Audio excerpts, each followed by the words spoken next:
Assalamualaikum warahmatullahi wabarakatuh.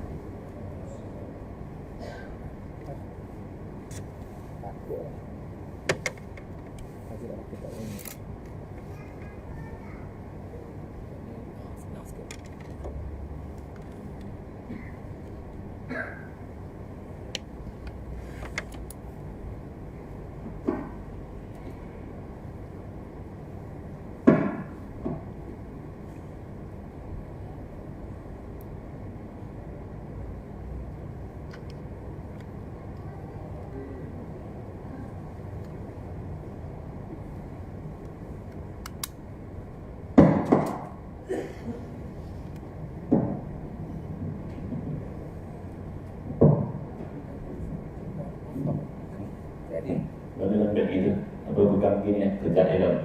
Takut Jadi, bunyi. ni pakai ni. Dia takut pun tak mari. Merak nanam.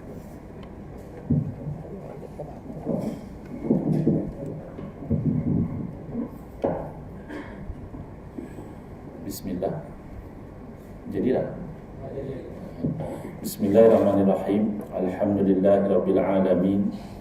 Wa afdhalus salati wa atammu taslimi ala sayyidina Muhammadin wa ala alihi wa sahbihi ajma'in.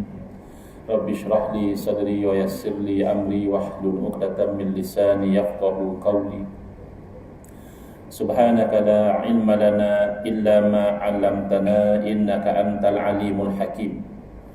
Allahumma akhrijna min zulumatil wahmi wa akrimna binuril fahmi waftah alaina bima'rifatil ilmi wa sahhil akhlaqana bil hilm waj'alna mimman yastami'una al-qawla fayattabi'una ahsana. Allahumma ati nufusana taqwaha wa zakkiha anta khairu man zakkaha anta waliyuha wa maulaha. Allahumma arinal haqqa haqqan warzuqna ittiba'ah wa arinal batila batilan warzuqna ijtinabah. Amma ba'd.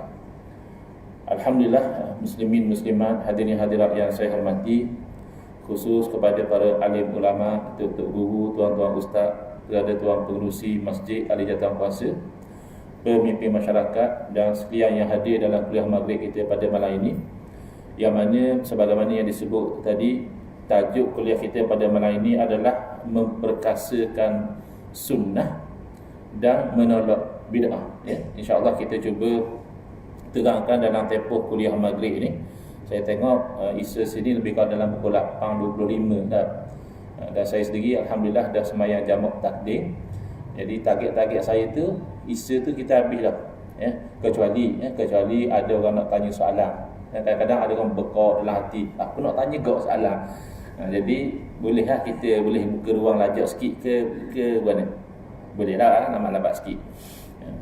Jadi tajuk ni penting. Kenapa?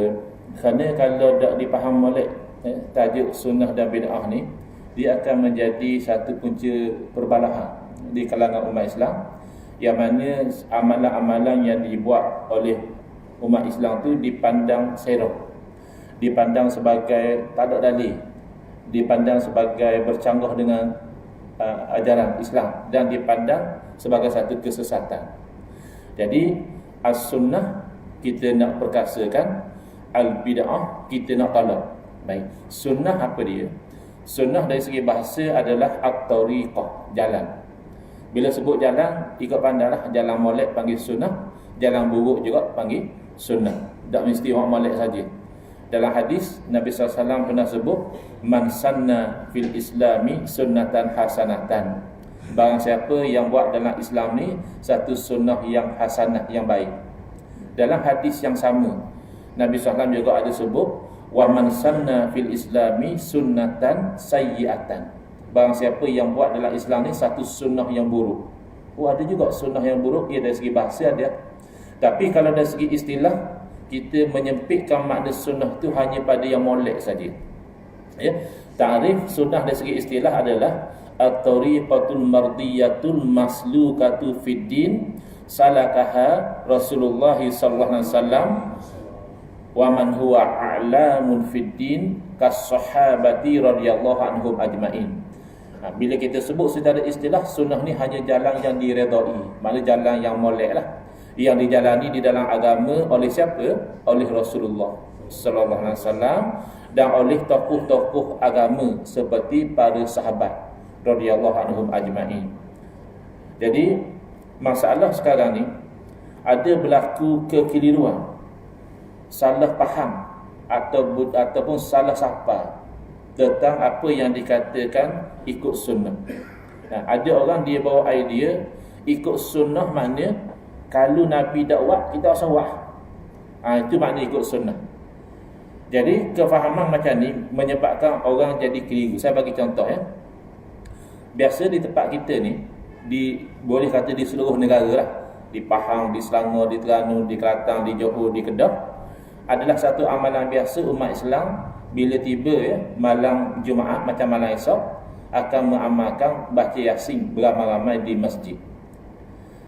Jadi kadang-kadang ada orang menyampaikan, dia kata baca Yasin malam Jumaat ni tak ada dalil Nabi dak buat. Jadi bid'ah masawah baca Yasin malam Jumaat. Jadi pertama bila orang cakap tu ustaz sahibul fadilah ya cakap di majlis ceramah, mesti ada orang yang akan terima. Dia kata betul juga, salah kita selama ni. Jadi kalau selama ni dia rajin pergi masjid malam Jumaat, pertama sembahyang jemaah dapat pahala lebih, kedua baca Yasin ramai-ramai, semangat sikit boleh, baca Yasin seorang-seorang pun boleh. Tapi kadang-kadang baca Yasin seorang-seorang ni baru 2-3 baris mati syahid tu. Dah jatuh Quran pada tangan. Tapi kalau ramai-ramai kan semangat ilahi. Dan yang ketiga, biasa perangai orang Melayu kita ni kalau nak buat jamu malam Jumaat, boleh makan free pula. Jadi semangat tu lebih nak pergi masjid pada malam Jumaat. Sejak dia dengar ustaz khabar kata bid'ah, petang Jumaat tu dengar dah. Jadi orang rumah tanya, dah abang nak pergi masjid ke malam ni malam Jumaat? Abang nak pergi sangat. Tapi itulah masjid kita ni buat bid'ah baca Yasin malam Jumaat. Jadi kalau kita pergi kau kita terlibat sama dengan bid'ah ni. Lah dah pergi duduk rumah tengok Gusti malam Jumaat. Gusti tu sunnah siapa dah lah. Tapi makna inilah akibat daripada tak faham ya? Dan boleh jadi punca jadi ekstrim ya, ada orang pernah kata, dia kata daripada saya hadir ke majlis-majlis selawat, bagi dia majlis-majlis selawat ni adalah bid'ah, lebih baik aku pergi ke pesta minum arak dia kata. Siapa tangga tu. Dan bahkan ada sebahagian tu dia kata sek-sek hok yahanana yang sambut maulid ni ya, sambut maulid orang Iraq sini dah. Kalau kita dah dakwah dia masih degil nak buat bid'ah, maka halal darah dia, boleh dibunuh. Tempat kita alhamdulillah tak berlaku lagi. Tapi di negara Arab ada sebahagian masjid dibom. Kenapa? Kerana jemaah masjid sambut maulid. Jadi orang anggap bid'ah ni dia kata daripada muwak dia sesak baik aku bunuh belaka. Ini sikap ekstrim. Jadi salah faham macam ni seolah-olah menganggap satu benda yang Nabi SAW tak buat, benda tu haram. Sebagai contoh tau, kan dalam beberapa tahun yang dahulu ada agak geger sikit amalan berselawat selang-selang tarawih. Ini amalan biasa dan kita rasa sedap lah, melek lah selawat selang tarawih tu. Tiba-tiba ada mari orang bijak pandai bidang agama, dia kata selawat selang tarawih ni tak ada dalil, dia kata. Sebab Nabi dah buat. So kita tanya dia sekarang, dah kalau kira Nabi dah buat, haram ke gana selawat selang tarawih ni? Bila kita tanya gitu, ada sebahagian dia jadi macam kendor sikit. Dia kata, aku dah lah kata haram, cuma khabar kata Nabi dah buat. Kalau ia kendor, dah sah ni lah. Ia bola tanggung, kita kena semeh lalu. Dia kata, dah kalau barang dah haram, bisi, mak dia buat serabut. Kita nak bisi, nak geger ni barang haram. Buat konsert, nari lah apa, minum arak, dah tutup aurat. Tu kita nak geger lah. Dah pun dah kata haram, buat bisi, serah buat serabut. Tapi ada orang dia tak malu-malu dah. Dia kata haram. Sebab selawat ni ibadah. Kalau tak ada dalil kata Nabi buat, maka haram kita buat. Ini adalah satu kekeliruan. Sebab apa? Sebab selawat memang ibadah dan sudah ada dalil yang umum, iaitu Allah suruh kita selawat. Innallaha wa malaikatahu yusalluna 'alan nabi ya ayyuhalladzina amanu sallu 'alaihi wa sallimu taslima. Wahai orang beriman, hendaklah selawat dan salam ke atas Nabi. Jadi bila Allah suruh selawat, ada dah Allah tetap nak selawat bila? Tak. Lain macam semayang. Ya, Allah suruh semayang, innas salata kanat 'alal mu'minina kitaban mauquta. Adalah sembahyang tu merupakan satu kewajipan yang berwaktu. Ada waktu dia, tak boleh buat lain daripada waktu. Selawat tak ada. Ada tak Allah tetap nak selawat mana? Tak ada. Kalau haji ada. Haji kena buat di Kaabah. Wukuf mesti di Arafah. Jangan buat pandai-pandai Arafah ramai pergi wukuf di Mina. Kita kata rasa bijak macam tak ada orang. Bijak tak sah haji mu. Sebab wukuf mesti di Arafah. Tapi selawat nak selawat mana? Sejik boleh di rumah, boleh dalam kereta, boleh tepi padang, boleh tepi kedai, boleh. Tak. Jadi kalau dia nak kata selawat selang tarawih tak boleh, dia sebenarnya kena bawa dalil. Sebab bila Allah suruh selawat tu merangkumi selang-selang tarawih termasuk waktu yang boleh selawat. Jadi kadang-kadang dia kata gini, saya bukan masalah selawat tu, saya tak ada masalah. Masalahnya mengkhususkan selang tarawih untuk berselawat tu yang tak ada dalil. Siapa dia kata mengkhususkan? Yang orang Melayu kita buat selawat selang tarawih, baca Yasin malam Jumaat, itu bukan mengkhususkan, itu membiasakan diri. Mengkhususkan ni maknanya dia kata kalau nak baca Yasin kena baca malam Jumaat, jangan baca malam lain. Tu kena minta dalil ya. Atau dia kata kalau nak baca Quran malam Jumaat kena baca surah Yasin, tak boleh baca surah lain. Tu kena minta dalil ya. Tak betul lah. Tapi hak diamalkan oleh orang kita ni bukan gitu. Dia membiasakan diri. Dan membiasakan diri buat benda molek ni ada sokongan hadis. Nabi SAW bersabda, ahabbul a'mali ilallahi arwamuha wa in qalla. Sekasih-kasih amalan kepada Allah Ta'ala adalah yang paling berkekalan walaupun sedikit. Sikit tu baca Yasin seminggu kali. Orang lain baca Yasin tiap-tiap hari. Tak? Sikit tu baca Yasin saja. Orang lain baca Yasin lagi, Kahfi lagi, Waqi'ah lagi, Al-Mulk lagi, Ad-Dukhan lagi. Kita baca Yasin saja. Sikit tu. Tapi sikit-sikit pun kita harap dengan kita buat seumur tiap-tiap malam Jumaat termasuk dalam adwamuha yang paling berkekalan, maka Allah kasih. Ada masalah. Macam kita kata awak sedang tarawih kena selawat saja. Tak betul lah. Kata awak nak selawat tak boleh masa lain. Awak kena selawat sedang tarawih je. Tak betul lah tu. Tapi orang kita tak begitu. Orang kita hanya membiasakan diri. Ya, selawat sedang tarawih tak ada masalah. Jadi kita nak khabar terus teranglah kepada kawan-kawan yang jadi keliru tentang masalah ini, hati-hati. Awak duk larang orang buat satu perkara dengan alasan Nabi tak buat. Pertama, awak langgar Al-Quran. Yang kedua, awak langgar hadis Nabi SAW. Dan yang ketiga, awak langgar ilmu usul fiqh. Fiqh kita belajar hukum tak? Wajib, sunat, harus, makruh, haram. Usul fiqh tak belajar hukum. Usul fiqh belajar hukum buat tubik daripada mana dan apakah teknik buat tubik hukum. Itu ilmu usul fiqh. Bila orang kata tak boleh buat, kita tanya buat apa dah boleh buat? Sebab Nabi dah buat. 3 benda ya langgar. Quran, hadis, usul fiqh. Quran dilanggar kat mana? Firman Allah Ta'ala, wa ma atakumur rasulu fakhuzuhu wa ma nahakum anhu fantahu. Apa yang Rasul bawa kepada kamu, hendaklah kamu ambil. Ya, mana hak Nabi bawa jangan tolaklah. Soal kita tak mampu buat tu kedianglah. Yang penting Nabi bawa kita terima dulu.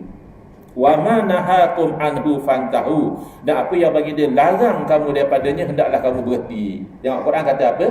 Nahakum. Apa yang bagi dia larang. Quran dah kata wa ma lam yaf'alhu fantahu. Dan apa yang bagi dia tak buat, maka hendaklah kamu jangan buat. Tak ada. Quran hanya kata apa yang bagi dia larang. Jadi orang yang kata tak usah buat alasan Nabi tak buat, makna dia seolah-olah lebih bijak pada Quran. Quran kata kalau Nabi larang tak usah buat. Dia kata dah bukan hak Nabi larang saja. Hak Nabi tak buat, dia tak lewat dah. Mari mana? Awak buat bid'ah ni. Reka benda hak Quran dah kata. Dalam hadis sama juga. Nabi SAW bersabda, ma nahaitukum anhu fajtanibuh. Apa satu perkara yang saya telah larang kamu daripada melakukannya, jauhilah perkara itu. Nabi tak kata malam af'alhu. Apa satu perkara saya tak buat, awak jauhi. Dah. Nabi kata apa satu perkara yang saya larang. Kenapa? Kerana satu benda yang Nabi SAW tak buat, tak mesti haram. Boleh jadi haram. Contohnya Nabi SAW tak minum arak. Dan memang minum arak haram. Tapi kita kena faham, minum arak haram bukan kerana Nabi tak minum. Kerana ada dalil-dalil yang jelas yang menunjukkan minum arak tu haram. Nabi SAW tak makan daging dog. Orang Patang tahu tak dog? Kenapa? Orang kata bewok. Tapi ada beza. Ada beza antara dog dengan biawak. Apa beza yang ketara? Lidah dia. Lidah dak sekeping macam lidah manusia. Kalau lidah berok, ia cabang. Ada orang kata ahli politik lidah cabang juga, kita tak usah tengok. Orang kata, orang kadang tak betul juga. Tapi kalau berok memang kita tengok lidah ia cabang. Dak lidah ia sekeping. Jadi zaman Nabi SAW ada orang masak daging dak hidang pada Nabi SAW. Nabi gaya nak jamah nak makan, ada orang khabar daging dak ni ya Rasulullah. Terus Nabi tarik dak jadi makan. Kalau kita tengok sekitar lalu haram lah. Kalau dah haram kenapa Nabi nak makan dak jadi pula? Rupanya dak haram. Sebab Sayyidina Khalid bin Al-Walid radhiyallahu anhu bila tengok Nabi dak makan, wis saya lah Rasulullah. Kalau Rasulullah tak mau makan, ia terliu. Saya Khalid kan orang paling berperang lah. Biasalah orang bekek makan belaka. Jadi kalau dah haram, takkanlah Nabi SAW biar sahabat makan benda haram. Itu pun tidak haram. Dan apa Nabi sendiri tinggal perbuatan tu? Sebab Nabi SAW tak biasa, maka tak selera. Macam kita buat lah. Kawan-kawan kata, sedap makan daging anak. Lembut, mami apa gini. Kita kata, aku dah lalu. Aku teringat kucing. Siapa suruh teringat kucing? Bukan suruh, teringat. Gitu. Jadi, bukan kerana mesti Nabi tak buat maka haram. Ini adalah keliru. Kemudian dalam ilmu usul fiqh, yang dikatakan sumber hukum bukan perbuatan Nabi satu saja. Kita tak nafikan perbuatan Nabi itu adalah sumber hukum. Al-Quran sumber hukum juga. Tak, perkataan Nabi sumber hukum juga. Pengiktirafan Nabi sumber hukum. Ijma' ulama sepakat sumber hukum. Atas jalan qiyas sumber hukum juga. Jadi apabila kita buat sepik agama tak comel ya. Kalau kita bayangkan ada highway yang ada 4 lorong, ya, KL banyaklah. Tak, sini tak apa nampak lagi. Ada di Kuatang sana ada. Tak. Ke tak ada? 4 lorong. Ada apa? Ada ke tak ada? Kita bayang saja 4 lorong. Tiba-tiba hari itu kita nak lalu 3 lorong dia tutup. Ia buka selorong. Agak-agak jeng tak jalan. Jeng lah. Biasa 4 lorong jadi se. Dah lah ia buka se. Kalau ia buka se tu pun ia belah 3. 2 ia tutup se je bila lalu. Maknanya kalau kata bas dengan lori sila parking di tepi. Memang tak perlu.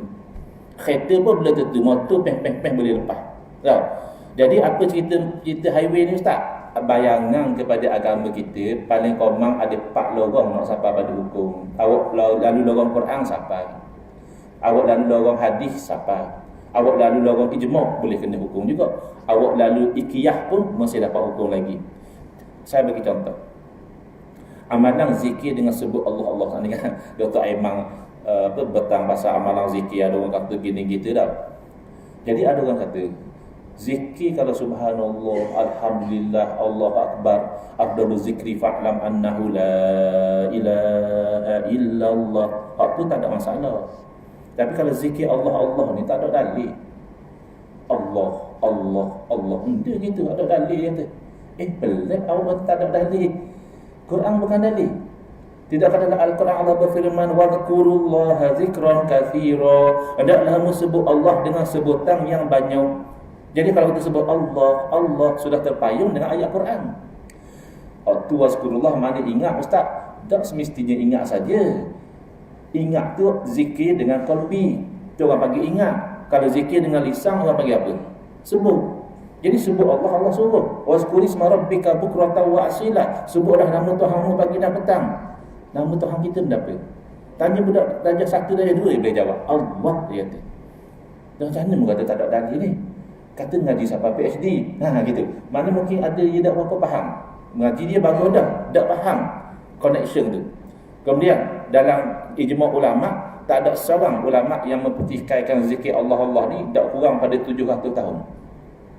Kalau setakat yang kita tahu, awal-awal tokoh yang mempertikaikan zikir Allah ni adalah Al-Imam Ibn Taymiyah.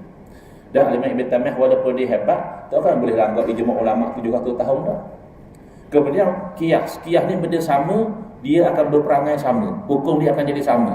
Jadi zikir ni ia sama-sama ibadah yang tidak diikat. Ini ni penting juga. Sebab bila kita terang ke orang bab bidah, kita kata gini, dia dalam agama ni asal benda baik, apa salahnya?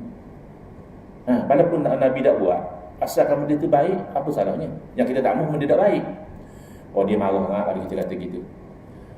Dia kata ustaz, kalau ustaz main modal asal baik boleh buat. Sebab apa ustaz tak main subuh 4 rakaat? Saya tak kira. Saya kena dah. Sebab apa ustaz tak main subuh 4 rakaat? Jadi kita kena terang molek ke dia. Bang, bila kita kata asal baik boleh buat, adalah baik mengikut hukum syarak. Bukan baik ikut pada otak umum, bukan. Mai subuh 4 rakaat mana baik? Kerana sembahyang ibadah yang diikat dengan waktu, dengan kaifiat, dengan bilangan. Maka buat lain daripada ikatan dia tak baik. Tapi zikir ibadah yang tidak diikat, selawat tidak diikat, doa tidak diikat. Sekira-kira nak zikir mana terpulang. Nak zikir bila terpulang. Nak zikir banyak mana ikut kemampuan. Nak zikir dalam keadaan suci daripada hadas, comel. Tak ada wuduk nak zikir boleh. Ngadap kiblat comel. Zikir tak ngadap kiblat tak ada masalah. Mayang tak boleh gitu. Mayang tak ada wuduk tak sah. Tak, mayang tak ngadap kiblat tak sah. Ya. Jadi selawat gitu juga. Doa gitu juga. You nak marah doa awal tahun, doa akhir tahun, tak apa. Doa kan boleh bila-bila masa, awal tahun boleh, akhir tahun boleh, sepanjang tahun boleh. Jadi dia menyempitkan agama yang luas. Akhirnya dia hanya buka lorong sunnah je. Nampak tak? Lorong Quran dia tak pasang, lorong ijma' dia tak hirau, lorong qiyas dia tak pandai guna. Akhirnya buka lorong sunnah je. Dan sunnah masih luas lagi. Perkataan Nabi sunnah, pengiktirafan Nabi sunnah. Dia hanya fokus perbuatan. Dia tidak jumpa Nabi duduk sebut Allah, Allah, Allah ni. Dah Nabi suruh, dah kira sunnah. Kan Nabi Haji pesan, la yazalu lisanuka ratban bi zikrillah. Tak putus-putus lidah awak tu basah dengan menyebut Allah. Dalil lah tu. Hati-hatilah. Kemudian, waktu kita cerita tentang sumber. Katalah sumber utama sekali Quran dan Sunnah. Dah nak kata haram waktu baik mana daripada Quran Sunnah? Kan haram ni hukum tau. Nak waktu baik hukum haram daripada Quran dan Sunnah tu apa teknik dia? Jadi ulama cerita ada 3 teknik. Yang pertama, kalau ada larangan, ada la nahi dia panggil, uslub melarang. Contohnya, wala taqrabuz zina, janganlah kamu menghampiri zina. Maka kita faham daripada ayat tu, menghampiri zina tu hukumnya haram. Sementara lagi kalau siapa berzina memang haram lah. Dah, mana tahu kata haram? Sebab Quran kata la, jangan. Yang kedua disebut haram, innama harrama alaikumul maitah, hanya saja diharamkan ke atas kamu memakan bangkai. Mana tahu kata haram? Dah sebut haram. Nak kata benda ni harrama, Allah mengharamkan. Yang ketiga zammul fi'li, dikeji perbuatan tu. Contoh dalam hadis Nabi SAW bersabda, man ghasya falaisa minna. Barang siapa yang menipu, dia bukan daripada golongan kami. Nabi tak kata jangan nipu. Nabi tak kata menipu itu haram. Tapi bila Nabi kata bukan daripada golongan kami adalah satu bentuk kejian, maka dipahami bahawa menipu itu adalah haram. Tak ada dalam kaedah waktu bik hukum, kalau Nabi tak buat maka haram. Tak ada. Bahkan kaedah sebaliknya. Ada satu kaedah bunyi, at-tarku la yantaju hukma. Semata-mata Nabi tak buat satu benda, belum menatijahkan hukum lagi. Mungkin cek dalil-dalil lain. Kaedah yang hampir sama, at-tarku la yaqtadi at-tahrim. Semata-mata Nabi tinggal tidak memastikan keharaman benda hak Nabi tinggal tu. Mana orang kata, kita ikut sunnah, benda hak Nabi tak buat kita dah asal buat. Ini namanya sembang kedai kopi. Bila kita suluh dengan suluhan ilmiah, tak ada asas rasul. Ya, baik. Kuncinya bab apa? Jadi keliru tu kenapa? Salah faham hadis Nabi. Jadi kawan-kawan kita ni sebenarnya tak teruk juga. Dia nak ikut Quran, nak ikut hadis macam kita. Tapi dia salah faham. Dia salah faham hadis Nabi SAW, hadis sahih, yang mana antara lain Nabi khabar wa kullu bid'atin dalalah. Dan setiap perkara bid'ah adalah merupakan kesesatan. Jadi bila dibaca hadis tu, dia tak rujuk dah ulama tafsir macam mana. Dia kata kullu makna setiap. Mana boleh ada bid'ah yang baik? Bid'ah kira sesat belaka kan? Dia rujuk ulama faham macam mana. Al-Imam An-Nawawi rahimahullah ta'ala ketika mensyarahkan hadis dalam sahih Muslim, ya, hadis sahih, cara dia tafsir hadis tak sahih. Imam Nawawi terang dah. Kata Imam Nawawi, sabda Nabi SAW, dan setiap bid'ah itu adalah sesat, haza am makhsus. Ini adalah lafaz yang umum, seolah-olahnya serema, tapi dikhususkan. Wal murad ghalibul bid'ah, yang dikehendaki oleh Nabi adalah kebanyakan bid'ah. Soalan, boleh ke kullu, setiap, makna kebanyakan? Bukan sepatutnya kullu makna serema. Jawapannya bukan setakat boleh. Kebanyakan kullu dalam Quran hadis bermakna sebahagian. Jarang-jarang kullu makna semua. Jarang-jarang. Bahkan dalam bahasa Melayu gitu juga.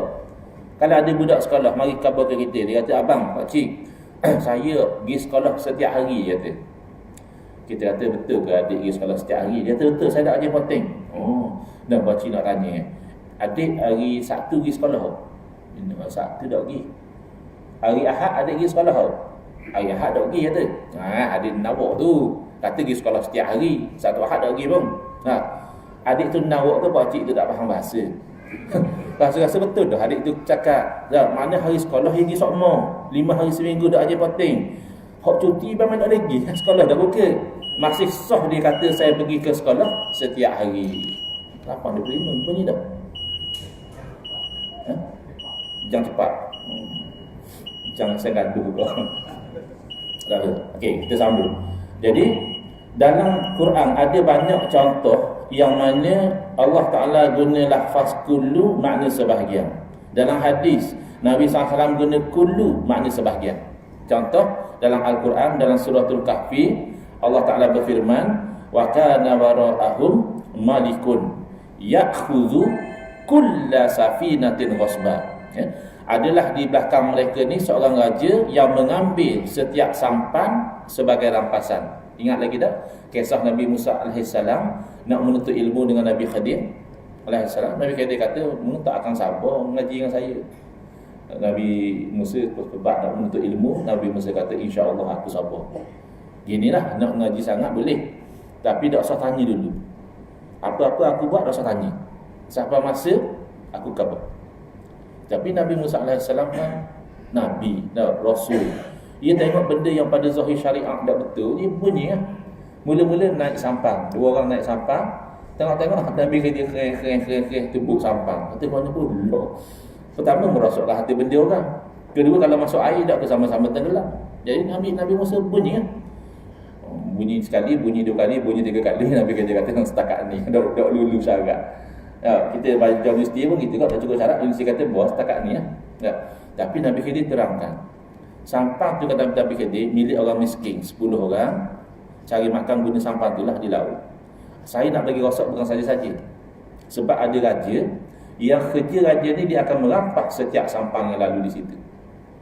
Kalau ikut sahih ayat Quran, kullu safinah, makna tak ada sampang yang raja tak rapah. Raja rapah belaka. Tapi sepakat ahli tafsir mengatakan tidak. Raja dah ambil semua sampang. Raja ni dia milih juga. Dia ambil sampang hak molek-molek je.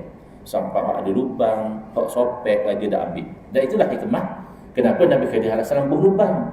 Ini menolak mudarat yang lebih besar. Kerana kalau sampang kena rapah, langsung tak ada sampang. Kalau sampang berlubang, boleh reki. Contohlah orang bawa Grab naik motor, Grab full. Motor kena curi, ingat je nak bawa Grab. Tapi kalau motor rosak, boleh reki. Jadi jangan sikit. Yang penting kullu safinah bukan makna serba. Dalam hadis Nabi SAW bersabda, kullu ibni Adam ya'kuluhu turabu illa ajbaz zanam. Setiap anak Adam akan dimakan oleh tanah. Apa makna akan dimakan oleh tanah? Akan repuk. Bila mati akan repuk. Kecuali kalau dah repuk pun tulang sulbi. Baik, nak tanya, para rasul anak Adam ke tak? Anak Adam. Dan jasad mereka dimakan oleh tanah ke tak? Jasad para Nabi. Tak. Orang mati syahid pun Allah jaga jasadnya tak dimakan oleh tanah. Bahkan kadang-kadang memang jelas orang kampung kita, dia bukan Nabi, bukan Rasul, dan nak kata mati syahid, mati atas hati. Tapi lepas 30 tahun berlaku banjir ke apa, kena alih jenazah dia, la ilaha illallah, molek-molek ada macam baru mati membagai. Kira tak betul hadis tu ustaz? Bukan hadis tak betul. Cara awak faham hadis tak betul. Awak tak boleh faham kullu ni Adam dengan makna semua anak Adam. Awak kena faham kullu ni Adam maknanya kebanyakan anak Adam bila mati repuk. Ada juga anak Adam yang Allah jaga jasad dia tak repuk. Baru comel. Sebenarnya tak perlu balah kullu makna sebahagian atau kullu makna semua. Sebenarnya sepakat kullu makna sebahagian. Cuma dia tak perasan. Kalau tak percaya kita boleh test. Kawan-kawan hak berakhir bising tak usah sambut maulid Nabi dak buat. Dah apa? Kira dak sesak. Benda hak Nabi dak buat kita buat sesak. Apa dia lagi? Jangan buat tahlil arwah. Nabi dak buat. Ramai orang mati zaman Nabi. Ada pun Nabi buat tahlil arwah. Sahabat sesat. Okey, hak Nabi dak buat dia sesat ah. Oh gitu. Dia kira mu sesat agak ah. Kita nak test dia. Mesti dia kan dia kata orang sesat dia sedap. Oh, laju. Kita kata mu sesat ya. Mana gitu? Dah aku tengok masa ni cakap telefon kan. Nabi dak ada cakap dalam telefon. Kita test dia. Mu mari sejik molek-molek peh naik motor kau. Nabi dak ada yang naik motor pergi sejik. Mu pergi haji tahun lepas naik kapal terbang kau. Nabi dak ada pergi haji naik kapal terbang. Okey. Ada dua kemungkinan. Kalau dia dalam bab membid'ahkan orang ni baru nak menceburkan diri, dia akan mari mikir mula. Dia kata betul juga. Kalau semua benda Nabi dah buat sesat belaka kita ni. Tak. Tapi kalau dia ni otai, orang lama memang expert dalam bidang membid'ahkan orang, dia akan jawab kan agak-agak. Dia akan jawab, hak tu tak ada masalah. Hak muka guna telefon, naik kereta, naik kapal terbang tu adalah bid'ah dalam urusan dunia. Yang tak boleh ni hanyalah bid'ah dalam urusan agama saja. Macam berzikir, selawat, baca yasin, tahlil, dalam urusan agama. Waktu kalau Nabi dak buat sesat. Ada pun urusan dunia, naik kereta, naik kapal terbang, guna komputer, guna WhatsApp, Facebook, waktu tak ada masalah. Perasan tak? Bila dia jawab gitu, berarti dia setujulah bahawa kullu bid'atin bukan makna serema. Kullu bid'atin di sisi dia hanya bid'ah agama sahaja. Dah habis dah pas test ni. Kacau biar ayah dia bunyi. Dia ada perasaan, dia bunyi je. Kalau bini kita bunyi jangan kena cepat, sebab dia ada perasaan. Kalau jam bunyi biar kita buat tak tahu dah apa. Baik. Jadi sebenarnya sepakatlah kalau gitu antara kita dan kawan-kawan kita bahawa kullu bid'atin dalalah bukan makna serema. Di sisi dia kullu bid'atin makna bid'ah agama sahaja. Bid'ah dunia terkeluar daripada hak sesat. Kita pula ikut kepada ulama-ulama termasuk Imam Syafi'i rahimahullah ta'ala. Imam Syafi'i ni ulama salaf. Imam Syafi'i kata guna bab bid'ah ni. Mudah je. 3 poin. Selesai. Rekah tapi jelas. Hebat Imam Syafi'i. Poin yang pertama, al-bid'atu bid'atani. Benda bid'ah kata Imam Syafi'i, 2 jenis bid'ah. Poin yang kedua, mahmudatun wa mazmumah. Satu jenis terpuji molek, satu lagi jenis terkeji tak molek. Poin yang ketiga dan terakhir, fama wafaqa sunnata fahuwa mahmudun wa ma khalafaha fahuwa mazmumun. Mana perkara bid'ah bercanggah dengan sunnah, bercanggah dengan ajaran Nabi, hak itu terkeji. Dan mana perkara bid'ah yang selari dengan ajaran Nabi, yang itu terpuji. Selesai. Kawan-kawan hak tolak bid'ah hasanah ni, biasa dia mengaku diri dia salafi. Kami geng salafi, kami tak pegang bid'ah hasanah. Baik. Apa makna salafi? Salafi kan makna pengikut salaf. Tu ulama salaf tu, Imam Syafi'i tu ulama salaf. Imam Syafi'i kata bid'ah terbagi 2. Awak kata awak ikut salaf, tiba-tiba awak dah ikut pun salaf, maka awak bukan salafi. Kalau kawan-kawan sebelah Kedah dia katakan dia kata hak lagu tu ustaz, depa bukan salafi. Habis tu salah pikut ni depa pikut lain. Oh salah pi terambur. Kita nak betul pi, dia pergi salah pi pula. Baik. Jadi kita ikut ulama salaf Imam Syafi'i, bahkan ulama lain semua ikut macam ke Imam Syafi'i, kecuali kalau ada pihak lain sikit seorang dua. Ribuan lain setuju. Ya bid'ah ni kalau dak canggah dengan syarak boleh buat. Kita tak rasa heran lah. Kita pun ahli bid'ah kat baru ni. Kita dah ingat dah. Apa dah ingat dah. Kan masa PKP, pandemik COVID-19, macam kita main jemaah jarak-jarak. Nabi buat tak? Bahkan Nabi suruh sebaliknya, betul tak? Nabi kata isi 4 kosong, jangan biar ada kosong, nanti syaitan duk main celah-celah tu. Dah kita malai-malai ada. Tok Imam betulkan sah, jaga penjarakan. Pula mana Tok Imam gitu? Sebab apa dibuat? Sebab para ulama kita kaji, bukan saja-saja nak tolak sunnah Nabi, tapi dalam keadaan pandemik COVID-19 pada masa tu, duk rapat-rapat boleh meningkatkan risiko jangkitan, dan pada masa tu kalau jangkit COVID-19 bimbang mati. Dan jaga nyawa ni agama suruh. Jadi terpaksa buat kerana nak jaga nyawa. Learning sebab risiko tu tak ada lah. Kan learning kan orang kena COVID-19 macam kena demam 2-3 hari baik, kurantin sedikit baik, alhamdulillah, muji lah. Jadi bukan mesti kata benda tu dunia baru boleh, agama salah. Baik. Oleh kerana itu kita faham sebagai kita nak tekan-tekan berit. Tapi berit kereta api, berit kereta api dia tarik sini berhenti depan tu.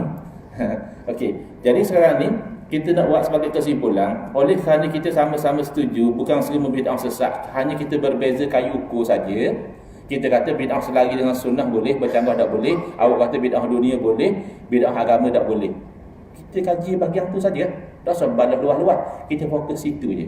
Antara dua kayu ukur ni hak mana sebetul. Kalau awak kata bid'ah dunia tak apa, seolah-olah Islam ni mari nak tadbir agama saja. Dunia Islam tak kisah, buat jadi urusan dunia. Ya ke gitu? Pembedahan urusan dunia ke urusan agama? Buat pembedahan urusan dunia tak? Pembedahan tukar jantina tak ada zaman Nabi. Kira bid'ah dalam urusan dunia. Boleh tak? Boleh? Tak boleh sebab bercanggah dengan ajaran Islam. Orang lelaki pergi ubah jadi rapang tu hukumnya haram, walaupun bid'ah dunia. Dan adakah kita ni sekular, makna kata agama lain, dunia lain? Tak. Kalau kita belajar ilmu fiqh ada 4 rubung, ada 4 pecahan. Pertama bab ibadat, okeylah ibadat agama. Munakahat, nikah kahwin, cerai berai, dunia. Muamalat memang dunia, jual beli sewa menyewa. Jenayah tu dunia. Orang masalah nak bukti macam mana, terbukti masalah nak hukum macam mana. 3/4 fiqh dunia. Mu senang hati kata kalau bid'ah dunia tak ada masalah. Ambil lagi contoh. Ada satu bid'ah dalam urusan dunia namanya insurans. Orang Terengganu sebut ansuran. Lain ansuran beli kain batik bayar bulan-bulan. Tu ansuran. Insurans kita bayar 100 sebulan katakan, kalau berlaku kemalangan ke penyakit ke, syarikat insurans bayar pampasan. Baik.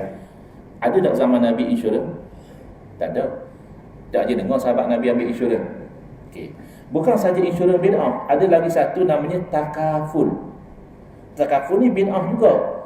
Ke aja dengar sahabat Nabi jadi ejen takaful? Tak ada. Jadi insurans bid'ah, takaful juga bid'ah. Bid'ah dalam urusan agama ke urusan dunia? Urusan dunia. Dia namanya risk management, pengurusan risiko. Risiko tak boleh hapuskan, tapi kita uruskan. Mana kalau berlaku kemalangan, gini. Kalau sakit, gini. Tak. Kenapa insurans konvensional hampir semua ulama kata haram? Takaful ulama kata boleh. Padahal sama-sama bid'ah dunia. Sepatut sama-sama boleh. Sebab insurans kata para ulama, pertama dia akad muawadah. Dia kontrak yang ada timbal balas. Aku bayar, aku winning. Aku bayar, mu win benda ni. Maka akad macam tu bila ada ketidakpastian, maka haram. Bila ada elemen win lebih, win sikit boleh lebih, itu elemen riba, haram juga. Dan ada elemen macam nasib. Nasib lah, orang ni masuk bertahun-tahun tak ada benda-benda pun. Orang ni baru masuk sebulan, berlaku dapat pampasan. Macam dia judi pula. Ada ulama kata gitu, walaupun tak kuat sangat, dia kata macam ada elemen judi dia. Oleh sebab itu insurans konvensional hukumnya haram. Dah takaful sama tak? Betul tak? Takaful kita tak pasti boleh menapa. Takaful pun kadang-kadang kita baru sertai sebulan, baru bayar 100, berlaku sesuatu kita dapat bayar ribu-ribu. Dan takaful pun macam nasib juga. Dan apa takaful boleh? Sebab takaful akad dia, kontrak dia panggil akad tabarruk.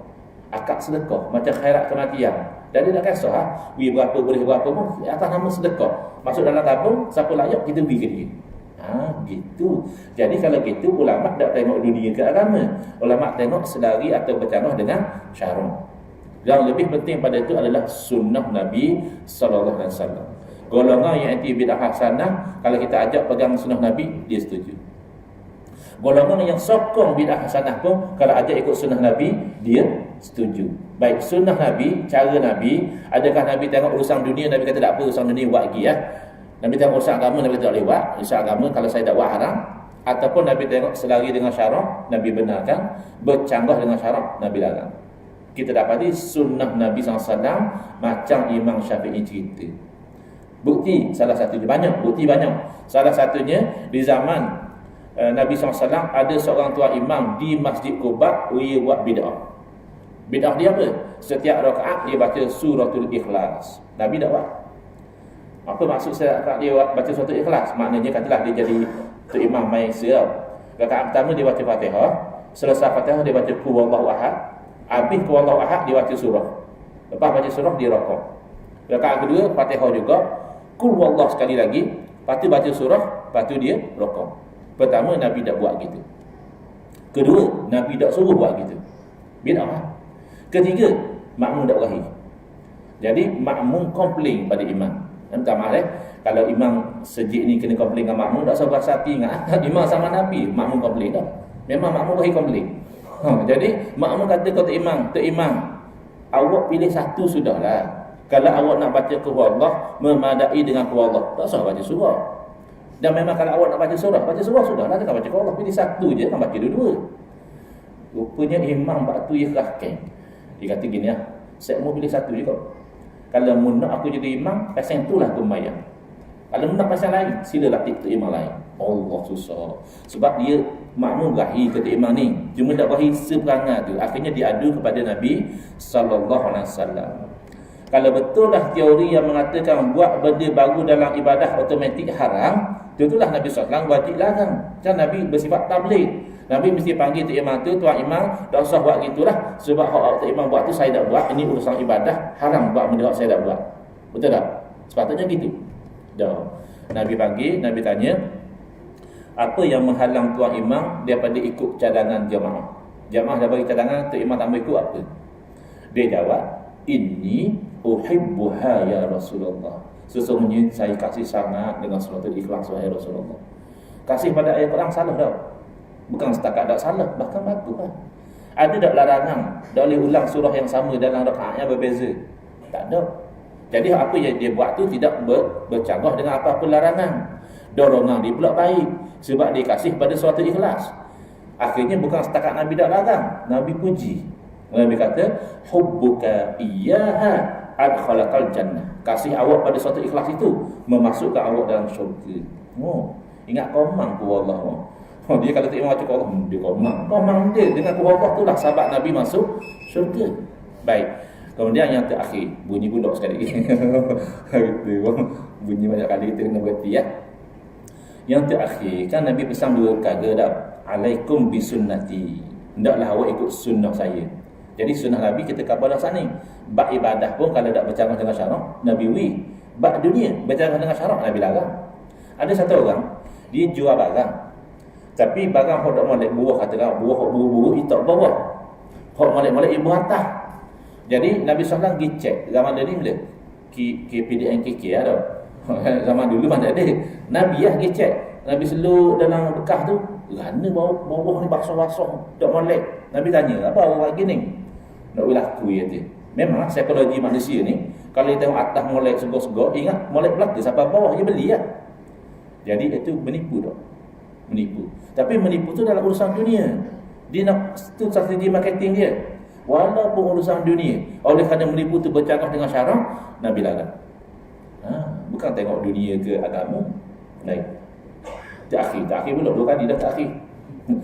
Terakhir, "Alaikum bisunnati." Hendaklah awak ikut sunnah saya, wa sunnatil khulafa'ir rasyidin. Hendaklah awak ikut sunnah khulafa'ir rasyidin.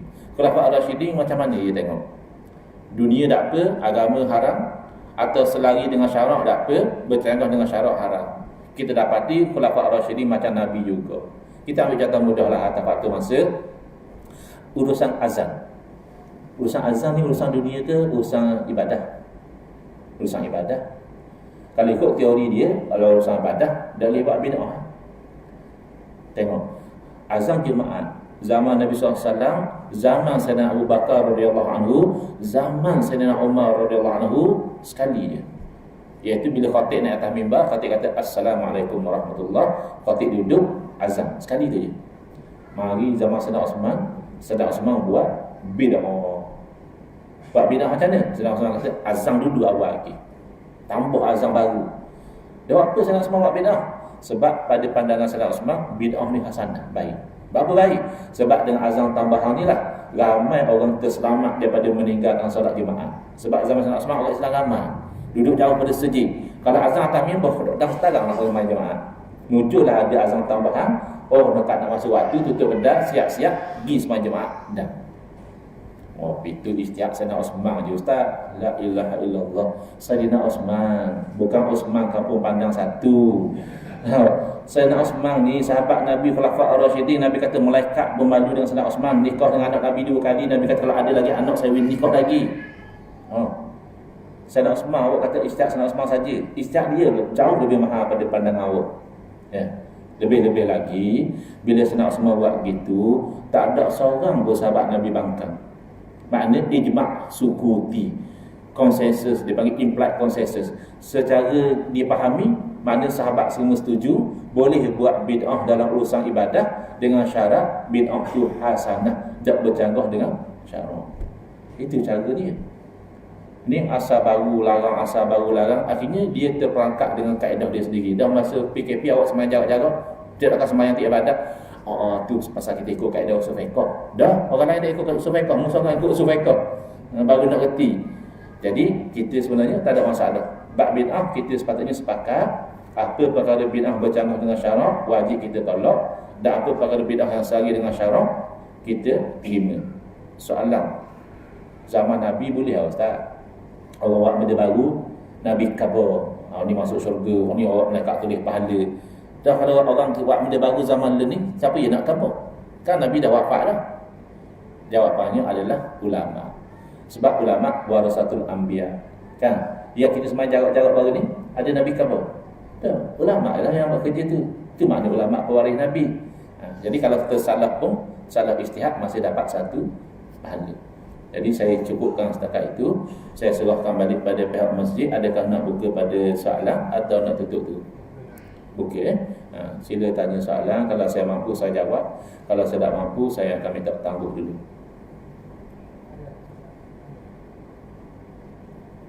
Kalau tak mampu tanya pun tak apa, saya baca doa. Gitu. Boleh je makan nasi lepas tu. Tak ada ya?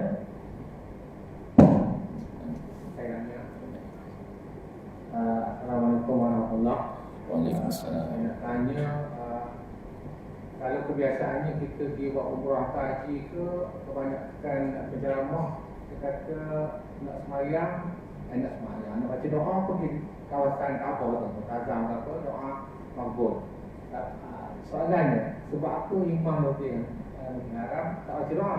Sepatutnya baca doa ramai minta untuk negara Islam selamat. Bila salam dia berlari tu. Sebab apa dia tak baca doa? Sebab apa Imam Masjidil Haram tak baca doa? Gitu soalan dia. Patutnya baca doa dapat dengan ramai-ramai itu begitu di orang. Ya, saya kan kau jadi Imam Masjidil Haram. Tapi dengan anak kita dia gitu. Kalau yang Muhammad dah kita lambat dah. Jadi kita jadi imam, anak kita jadi makmum. Imam Masjidil Haram kau panggil. Jadi jawapan yang tepat kena tanya Imam Masjidil Haram lah. Berapa awak dah baca doa? Mungkin dia boleh terangkan gini. Tapi kalau secara jujurnya dia baca doa.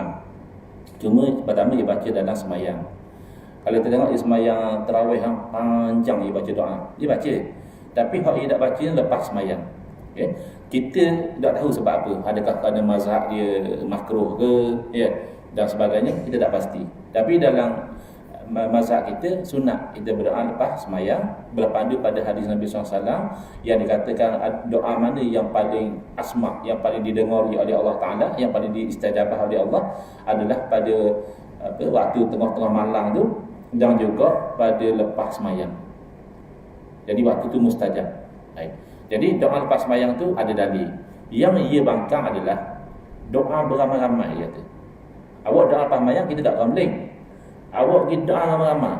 Tok imam angkat tangan, lepas tu makmum amin. Waktu kita nampak tak ada dalil. Dan ni masalah dia. Dia nak dalil tu spesifik. Semijik gitu. Maknanya hendaklah kamu lepas sembahyang berdoa beramai-ramai. Gitu baru dalil di sisi dia. Ulama tak gitu. Ulama tak mesti dalil direct gitu. Dia boleh istimbat nama dia. Dia boleh gali waktu bit daripada dalil yang tak jelas. Antara dalil yang memayungi berdoa beramai-ramai ini adalah yang mana Nabi SAW bagi tahu tidaklah seorang itu berdoa lalu diaminkan oleh orang lain melainkan Allah perkenankan doa tersebut. Bila kita doa beramai-ramai ada tak berlaku benda tu?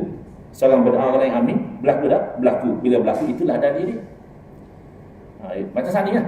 Ia nak kalau boleh selawat selang tarawih tu ada dalil Nabi khabar selang-selang kamu tarawih hendaklah kamu berselawat kepada aku. Gitu baru dalil. Dia tak faham bahawa bila Allah suruh selawat termasuk selang tarawih. Itu beza dia. Jadi dia doa tu saya tak pasti orang Imam Masjidil Haram dia doa atas sebab apa saya tak pasti. Jadi saya tak nak jawab benda tak pasti. Cuma kita nak tengok amalan kita ni berpayung dengan hadis ni. Yang Nabi kata kalau seorang berdoa diaminkan oleh orang lain, maka Allah perkenankan. Tapi kalau tak boleh nak doa seorang pun tak ada masalah. Kita pulang. Jangan dia duduk bid'ah kau orang tu dah sedap. Dah lah dia nak tambah doa dengan kita. Dia pula tengok itu saya ahli bid'ah. Semata-mata kerana doa ramai-ramai. Itu adalah satu kekeliruan. Ya, tapi nak kata Imam Masjid Haram tak rajin doa beramai-ramai ada. Ya, tapi dilakukan dalam sembahyang. Ya, dia tak buat lepas sembahyang. Wallahu a'lam. Boleh doa ke macam dia tak puas hati ke. Dan memang saya tak tahu tak saiman dengan Imam Masjid Haram. Kalau tak boleh tanya.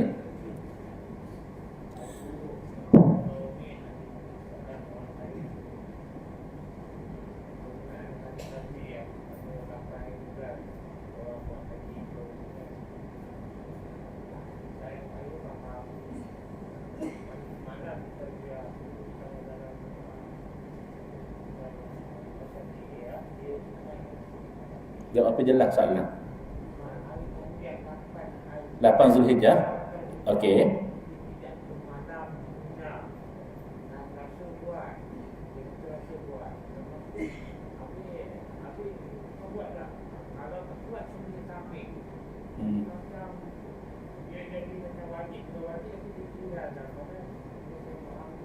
Soalannya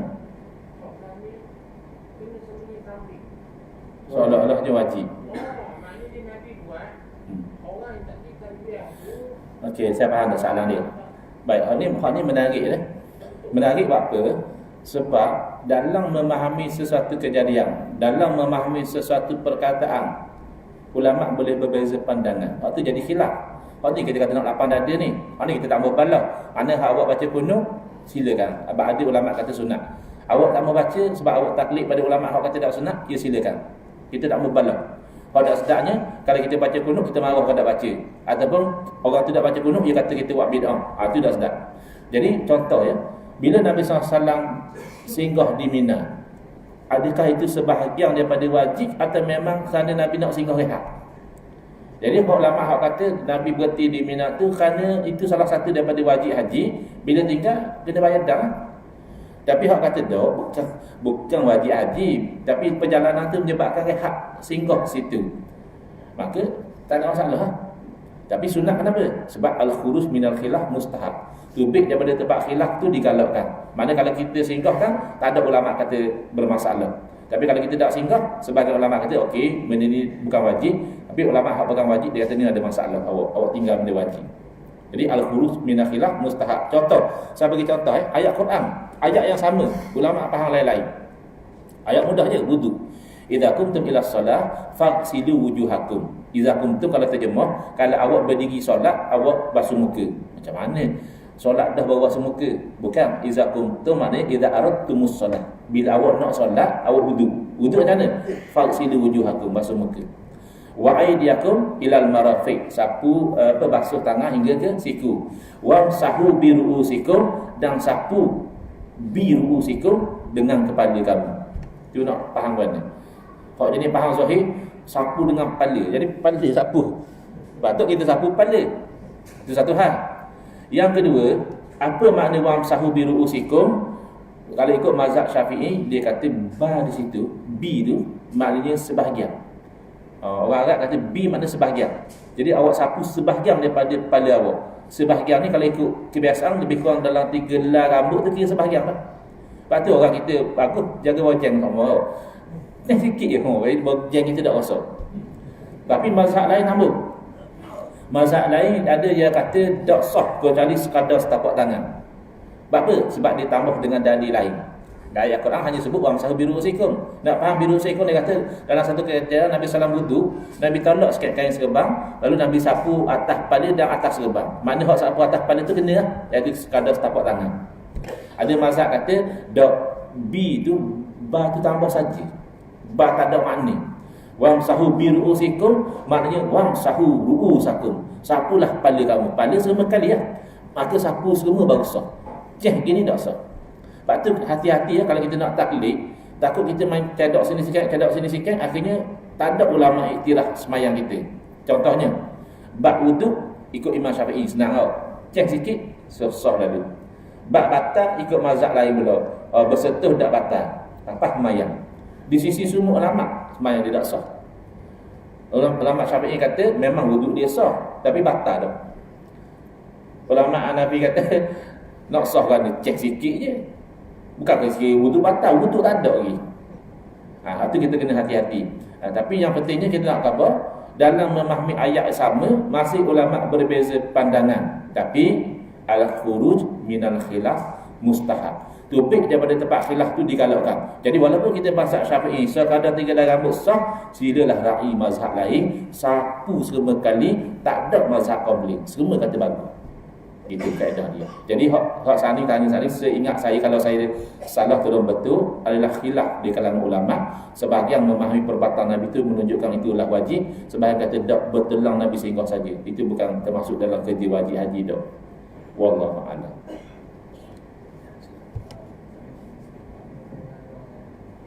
Boleh ada mikrofon. Assalamualaikum warahmatullahi wabarakatuh. Assalamualaikum. Saya ingin tanya, contoh macam kita selalu musafir dan kita selalu berhenti kat masjid untuk solat. Jadi kadang-kadang kita tahu sama ada imam yang menjadi imam tu adalah daripada kalangan Wahabi. Dan kali ni pernah berlaku buat saya lah, tapi pasal ketika dahulu. Jadi bila dia lepas sembahyang tu, dia terus bangun dan dudukkan ini. Jadi saya rasa macam pelik lah. Jadi itu yang, jadi apakah kalau ikut macam mana apa pandangan kita tentang kita mengimakan orang yang pertama, ciri-ciri Wahabi ni tidak semestinya bila orang tu lepas sembahyang dia tak wiri, maka dia Wahabi, tak semestinya. Kerana apa? Ada setengah orang yang tak wiri pasal dia nak cepat. Ada setengah orang tidak wiri sebab dia serabut. Dia ada masalah, jadi dia dengung tepi dinding bikin masalah dia. Bukan sebab dia kata bid'ah ke apa. Dan ada setengah orang dia tak wiri sebab dia pegang macam ke Wahabi. Dia kata wiri lepas sembahyang ramai-ramai ni bid'ah. Maka lepas wiri dia lepas sembahyang dia pun menyandar di dinding. Tapi kita tak tahu sebab apa. Kita husnuzan, kita bersangka baik. Mungkin dia tak wiri itu atas sebab-sebab bukan kerana dia Wahabi. Tapi kalau banyak sangat tanda-tanda gini-gini memang poin-poin itu menjuru bahawa dia tu Wahabi, saing pun dengan Wahabi, bid'ah kau orang, syirik kau orang dan sebagainya, mungkin lah. Tapi kalau kita tak tahu, tak kenal pun, kita singgah sejak orang, dia dah paham tak wiri, jangan cahaya Wahabi tu, tak semestinya. Kita ahli sunnah bukan kadang malah wiri kau. Bukan sebab kita kata bid'ah kita malah. Pemain sadar tepi dinding. Satu. Yang kedua, katalah memang ia Wahabi. Kita nak mayang dia tengok kita. Benda ikut apa Wahabi? Gitu besar kata lah. Biar contoh tegang lalu. Dah apa masalah? Adakah Wahabi kafir? Tak. Wahabi bukan orang kafir. Dia orang Islam. Dia ahli kiblah. Cuma dia ada menyeleweng, keliru, salah faham dalam perkara-perkara tertentu. Maka paling-paling kuat kita kata Wahabi ni adalah ahlul bid'ah. Dia buat bid'ah dalam agama. Macam ni lah. Nabi dakwah haram. Itu bid'ah. Okay. Mengikut ahli bid'ah sebagai makmum, dia jadi imam. Kita ambil ahli bid'ah sebagai imam, hukumnya makruh. Tapi sembahyang sah. Tapi kadang orang buat alasan gini, mu tolak Wahabi apa dah mu ikut Tok Imam Mekah. Ada kan orang cakap gitu. Pertama, mu tahu mana Tok Imam Mekah Wahabi? Mu kata jangan label orang Wahabi. Dia mu label Tok Imam Mekah Wahabi. Mana mu tahu? Mu saing dengan dia. Jadi kita pergi Mekah tak tahu dia Wahabi ke apa ke, kita tengok sembahyang dia sah, kita ikut kan. Katalah kita duduk lama Mekah, memang kita tahu kalau Tok Imam ni memang dia Wahabi. Macam saat ni hanya makruh, tapi sembahyang masih sah. Tapi takdir lah. Kita tengok memang sembahyang tak sah. Maka pada ketika itu dia imam Mekah ke, dia imam Masjid Nabawi ke, wajib kita mufaraqah. Kerana batas sembahyang tidak bagi pengecualian. Tak tahu lah setakat kita ngaji, tak jumpa lagi dalam kitab fiqh. Misalnya menanggung najis menyebabkan batal solat, kecuali kalau yang buat tu adalah Tok Imam Mekah, maka sebab solat dia sah juga. Ada jumpa gitu. Dia standard dia sama. Jadi kalau kita kebetulan mayang belakang Tok Imam Mekah, dia gerak lebih pada 3 kali betul-betul. Tak, Allahu Akbar, betul ni betul jang lah macam-macam. Itu bang apa? Tak perlu taksub pada Imam Mekah. Mana imam mana pun, imam kampung kita pun, kalau dia sembahyang tak sah, wajib kita mufaraqah. Kalau tidak, dengan sembahyang kita sekali batal. Wallahu a'lam. Susah soalan saya berhenti setakat tu ada orang. Kalau tanya lagi susah lagi. Boleh kan? Jadi saya ucap terima kasih atas perhatian. Saya minta maaf lah atas salah dan kesilapan. Kita baca doa rekah. Bismillahirrahmanirrahim. Alhamdulillahirabbil alamin wassalatu wassalamu ala sayyidina Muhammadin wa ala alihi washabbihi ajmain. Allahumma shrah sudurana wa ahsin akhlaqana wa azim ujurana wa nawwir qulubana bi nuri hidayatika kama nataqadha bi nuri syamsika abadan abada bi rahmatika ya arhamar rahimin. Walhamdulillahirabbil alamin. Amin ya rabbal alamin. Wal afu minkum.